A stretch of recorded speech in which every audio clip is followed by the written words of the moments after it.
चारों तरफ हरियाली, धान के खेत और मिट्टी के घरों से घिरा ये रघुनाथपुर गांव के अखरी छोर पर है एक शमशान और उसी शमशान के पास बहती है सरस्वती नदी।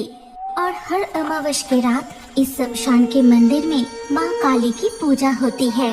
गांव वाले कहते हैं ये मंदिर बहुत जागृत है, लेकिन जैसे ही शाम ढलती है शमशान के आसपास गांव के कोई भी नहीं जाते। शाम हो गई, लेकिन अभी तक दामाद, बेटी, पोता नहीं आए। आप किसी से कहिए ना कि जाकर देखें वो अभी कहाँ है। चिंता मत करो भाग्यवान, बेटी दामाद अभी आने ही वाले होंगे। उधर शमशान के रास्ते पर बैलगाड़ी प्रवेश करके कुछ दूर जाने के बाद अचानक बैलों को कुछ दिखाई देता है कि जमीन के अंदर से एक हाथ बाहर निकल रहा है और पेड़ के पीछे से एक चुड़ैल उन्हें घूर रही है। ये देखकर बैल डर से चिल्लाने लगते हैं। तुम दोनों को क्या हुआ? इस तरह से रुक क्यों गए और इस वक्त ऐसे चिल्ला क्यों रहे हो? अरे ये भैया, क्या आज हम पूरी रात यहाँ ही खड़े रहेंगे? माफ करना बहू रानी, शायद बैल बहुत डर गए हैं। शमशान की रास्ता किसी डरावनी चीज को देखकर आगे नहीं बढ़ रही है। सुनो भाग्यवान, यहाँ खड़े रहने से कोई फायदा नहीं। ये शमशान किसी तरह पार कर लेंगे तो नजदीक ही ससुराल है। आज पूनम के चांद के रोशनी से चलने में कोई दिक्कत नहीं होगी। चलो हम पैदल चलते हैं। बहुत मजा आएगा। मैं मामा के घर जाऊंगा, मामा के जन्मदिन पर केक खाऊंगा। ये फिर लक्ष्मीकांत दही की हंडी और कतला मछली हाथ में लिए चलना शुरू करता है। पीछे नंदिनी अपने बेटे आदित्य के हाथ पकड़कर चलने लगती है। मुझे अजीब सा डर लग रहा है। तुम्हारे हाथ में मछली है और उसके गंध से शमशान के भूत हमारे पास आ जाए तो। भाग्यवान, मैं हूँ ना, तुम डरो मत। वो लोग जब शमशान के रास्ते से चलते हुए गुजर रहे थे, ठीक तभी रास्ते के किनारे छतीन के पेड़ पर कितनी बढ़िया ताजी मछली की खुशबू आ रही है। वाह, अच्छा हो रहा, वो लोग मछली लेकर जा रहा है। माँ, मुझे मछली खाना है। माँ, मुझे मछली खाना है, वो मछली चाहिए। चुप हो जा बेटा, लगता है वो लोग कोई रिश्तेदार के घर जा रहे हैं और उनके साथ एक बच्चा भी है। अगर मैं उनके सामने जाऊंगी तो बच्चा डरकर रोने लगेगा। नहीं, मुझे मछली खाना है, मुझे मछली खाना है।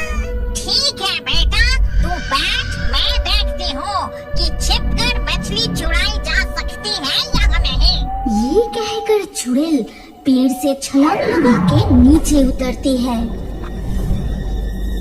ये आवाज कैसी?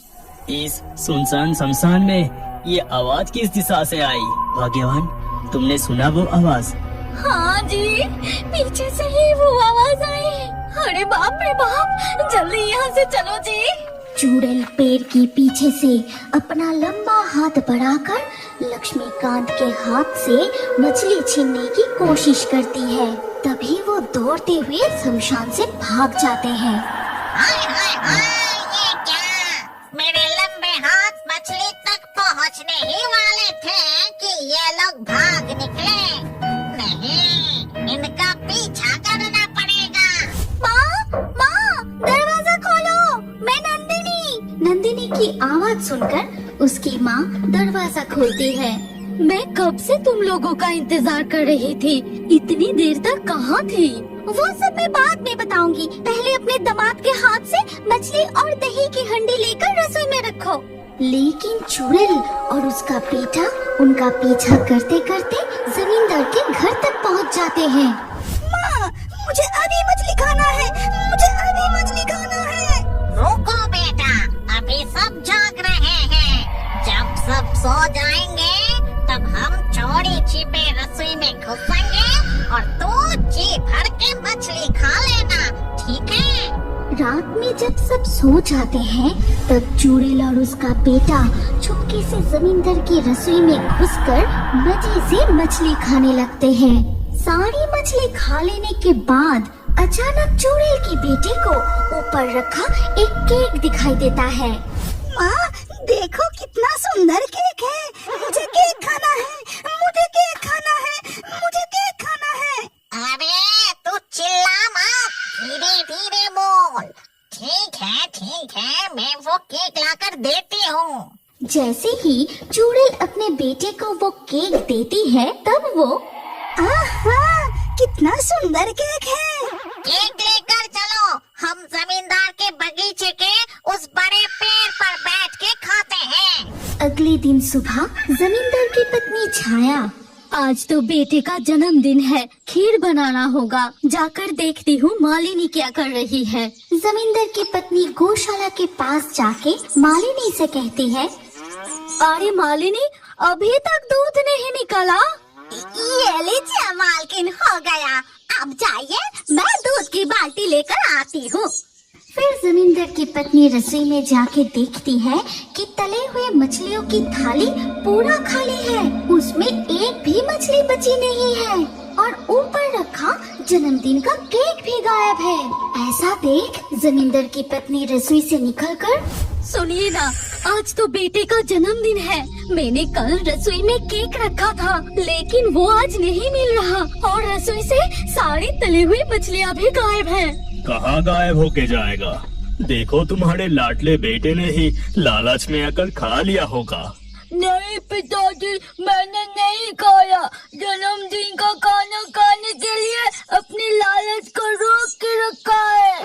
अरे आप विक्रम को इस तरह से क्यों बोल रहे हैं? हाँ, उसे खाना थोड़ा पसंद है, लेकिन इसका मतलब ये तो नहीं कि वो ही सब कुछ खा गया। अच्छा ठीक है, मैं और एक केक मंगवाने का इंतजाम करता हूँ। फिर जमींदार सूर्य प्रताप घर के नौकर रविन को और एक केक लाने के लिए कहते हैं।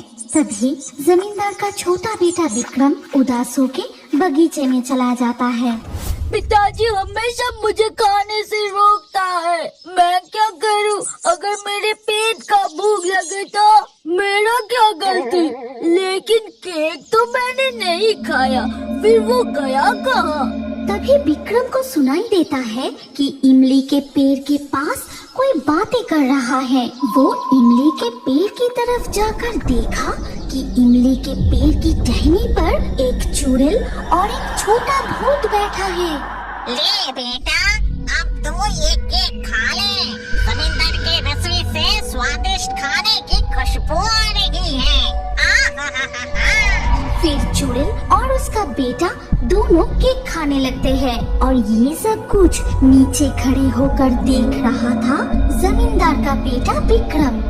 अरे मेरा जन्मदिन का केक तो भूत खा रहा है, मैं जल्दी यहाँ से भागता हूँ, नहीं तो मेरा गर्दन मरोड़ देगा। विक्रम डर के मारे दौड़ता हुआ घर में घुसते ही माँ कहती है, अरे तू इस समय कहाँ चला गया था? चल, केक काटने का पूरा इंतजाम हो गया है। तेरा केक काटने के बाद ही दोपहर का खाना शुरू होगा। जल्दी चल बेटा, देर हो रही है। माँ, हमारे आंगन के वो इमली के पेड़ पर। अब इमली के पेड़ पर क्या हुआ? तुझे इमली खाने की कोई जरूरत नहीं, चल पहले केक काट। इसके बाद जमींदार का छोटा बेटा केक काटना शुरू करता है। घर आए उसकी बहन, जीजा, भंजा और बाकी परिवार के सदस्य मिलकर विक्रम का जन्मदिन मनाते हैं। जब सब खुशी में व्यस्त होते हैं, तभी स्वादिष्ट खाने की खुशबू से विक्रम उनके रसोई की तरफ जाता है और रसोई में जाकर देखते हैं कि वही इमली के पेड़ वाली डरावनी चुड़ैल और उसका बच्चा खीर खा रहे हैं। अरे बाप रे, वो चुड़ैल रसोई में खीर खा रहा है, मैं माँ को बताती हूँ। विक्रम अपनी माँ के पास जाके रसोई की घटना बताता है। माँ, रसोई में एक चुड़ैल और उसका बच्चा घुसकर सारी खीर खा गए। तू ये क्या बकवास कर रहा है? इस दोपहर को रसोई में भूत कहाँ से आएगा? देखो, तुम्हारा लाडला बेटा खुद खीर खाकर भूतों पर इल्जाम लगा रहा है। फिर विक्रम की माँ रसोई में जाकर देखती है कि 2 हंडी में से 1 हंडी का खीर पूरी गायब है। मेरा बेटा खाने का शौकीन है, पर इस तरह छिपकर इतना ज्यादा तो कभी नहीं खाता था। फिर शाम को जब जमींदार की पत्नी दिया लेकर बाहर जाती है, तब वो देखती है कि गौशाला में एक चुड़ैल अपने मुंह से गाय का दूध पी रही है और उसके पास उसका बच्चा खड़ा है। ये देख जमींदार की पत्नी बहुत डर जाती है और वो दौड़ते हुए अपने पति के पास जाकर कहती है, ए जी सुनिए ना, हमारे बेटे ने झूठ नहीं बोला। सच में हमारे घर में भूत प्रेत घूम रहे हैं। जल्दी से कोई तांत्रिक बुलाइए। अगले दिन सुबह जमींदार के आंगन में हवन यज्ञ किया जाता है और उसके धुएं से डरकर चुड़ैल और उसका बेटा जमींदार के घर छोड़कर सीधा अपने शमशान में चले जाते हैं। इतना कहकर मांदो एक लंबा बांस को जोर से धक्का देकर रास्ते में गिरा देता है। ठीक तभी बाप बेटे की कानों तक ये आवाज आते ही वो अचानक रुक जाते हैं। पिताजी, दुर्गा पूजा हो गई, काली पूजा हो गई, अब तो जगधत्री पूजा भी खत्म हो गई। हम गांव कब लौटेंगे पिताजी? अब हमारा काम पूरा हो चुका। इस रोशनी से भरे शहर को छोड़कर अपने गांव लौटने का वक्त आ चुका है। ये कहते हुए पंचानन अपने बेटे को लेकर एक और घर के दरवाजे पर पहुंचता है और अपनी बाजा बजाने लगता है। उसी ताल पर दीपू भी अपना बाजा बजाने लगता है। बाजा बजाने की आवाज सुनकर घर की बहू चावल, कुछ पैसे और पुराने कपड़े लेकर बाहर आती है। ये लो भैया, कुछ चावल और कुछ पैसे, और ये पोटली में कुछ पुराने कपड़े भी है। पूरे दिन घर घर घूमकर जितना चावल और पैसा मिला है उससे कुछ महीना चल जाएगा। चल, शाम होने से पहले स्टेशन पहुंचना है। तब लगभग शाम हो चुका था। पंचानन अपने बेटे दीपू को लेकर ट्रेन में चढ़ जाता है। कलकत्ता से रघुनाथपुर का ट्रेन में सफर का समय 5.5 घंटे का है। बीच में सिग्नल खराब होने की वजह से ट्रेन 53 मिनट लेट था। जब पंचानन और दीपू ट्रेन से उतरते हैं तो रात के 10:30 बज रहे होते हैं। पिताजी, स्टेशन पर कोई भी नहीं उतरा, हम अकेले हैं। मुझे बहुत डर लग रहा है पिताजी। अब हम घर कैसे जाएंगे? ओहो, बहुत देर हो गई। अब तो कोई रिक्शा भी नहीं मिलेगा। वक्त बर्बाद ना करके चल, पैदल ही चलते हैं। ये समय गांव में गहरी रात के बराबर होती है। चारों तरफ सन्नाटा, झिंगुर की आवाज और पहली सर्दी के ठंड में लोमड़ियों की आवाज सुनाई दे रहा है। पंचानन अपने बेटे को लेकर सुनसान रास्ते पर चलते हुए अब एक घने बांस के जंगल में प्रवेश करता है। पिताजी, मुझे बहुत डर लग रहा है। इस अंधेरे में रास्ता तो दिखाई ही नहीं दे रहा है। डर मत, ये बांस का जंगल छोटा है, हम जल्दी पार कर जाएंगे। कसकर हाथ को पकड़ ले। आसमान में पूनम के चाँद रहते हुए भी घने बांस झाड़ को पार करके जरा सा भी रोशनी जमीन तक नहीं पहुंच रही है। अरे मामदो, देख तो जरा, रास्ते से वो दोनों कौन आ रहा है? एक बाजा बजाने वाला बेटे के साथ लौट रहा है। क्या उसका गर्दन मरोड़ दो चुड़ैल? अरे नहीं नहीं, बाप बेटा शहर से मेहनत करके कमा के लौट रहे हैं। इनके घर लौटने से पहले इनकी खुशियाँ छीन लेना सही नहीं होगा। अरे भूत चुड़ैल के लिए सही और गलत। चल, मैं इसका गर्दन मरोड़ता हूँ, तो खून चूस लेना, फिर मैं दोनों का खोपड़ी चबाऊंगा। इतना कहकर मामदो एक लंबा बांस को जोर से धक्का देकर रास्ते में गिरा देता है। ठीक तभी बाप बेटे की कानों तक ये आवाज आते ही वो अचानक रुक जाते हैं। पंचानन दीपू का हाथ कसकर पकड़ लेता है। तभी चांद की हल्की रोशनी में वो देखता है कि रास्ते पर एक मोटा बांस गिरा हुआ है। पंचानन समझ जाता है कि ये कोई आत्मा का काम है। जहाँ ना कोई हवा ना कोई तूफान, वहाँ अचानक एक कच्चे बांस कैसे गिर गई? पिताजी, अचानक ये बांस रास्ते में क्यों गिर गया? इस वक्त हवा भी तो नहीं चल रही है। ऐसी स्थिति में पंचनन समझ नहीं पा रहा था कि वो क्या करे। बेटे को लेकर पीछे की तरफ भागे कि वहीं रुककर इंतजार करे या बांस को कूदकर पार करके भाग जाए। इधर उन दोनों को लौटने में इतनी देर हो रही है देख मिनती बहुत चिंता करने लगी।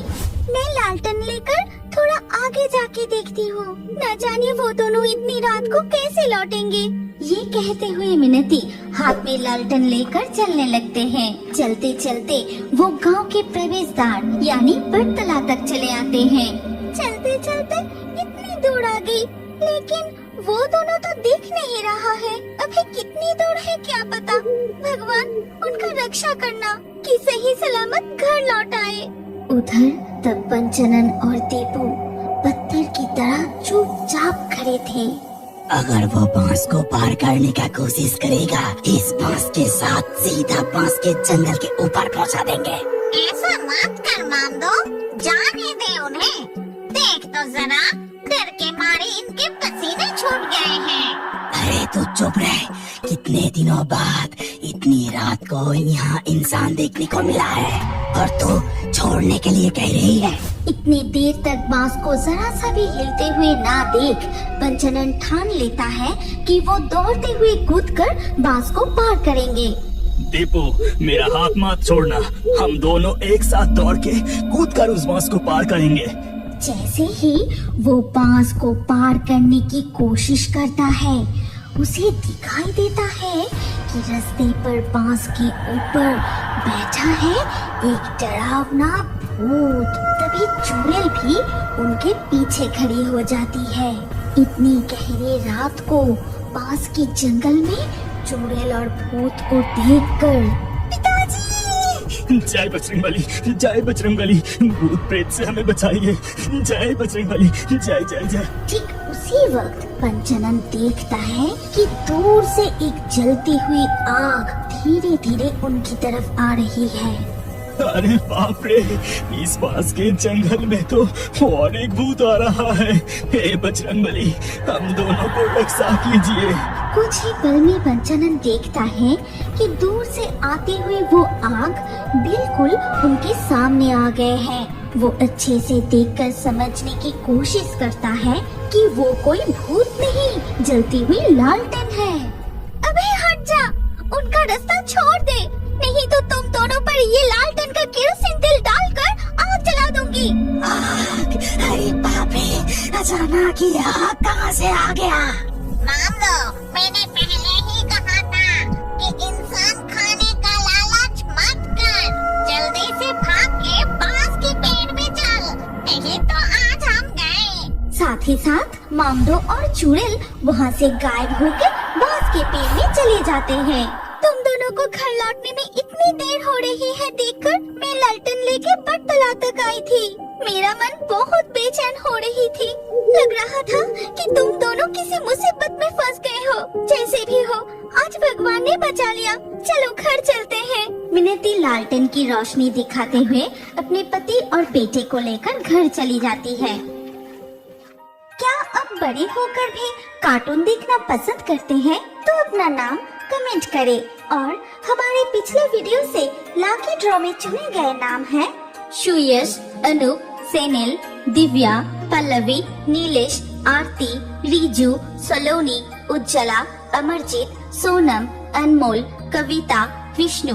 जिन दर्शकों ने हमारे चैनल को सब्सक्राइब करके फिर कमेंट में अपना नाम लिखा, हमारे अगले वीडियो में उन्हीं के नाम चुने जाएंगे। इसीलिए फेयरी ट्यून्स यूट्यूब चैनल को जरूर सब्सक्राइब करें और स्क्रीन पर आई हमारी अगली कहानी भी देखें। उसमें भी आपका नाम हो सकता है। अगर नाम नहीं आया तो अगले वीडियो में आपका नाम लिख दीजिए। सोच क्या रहे हैं? जल्दी से क्लिक करके देखिए।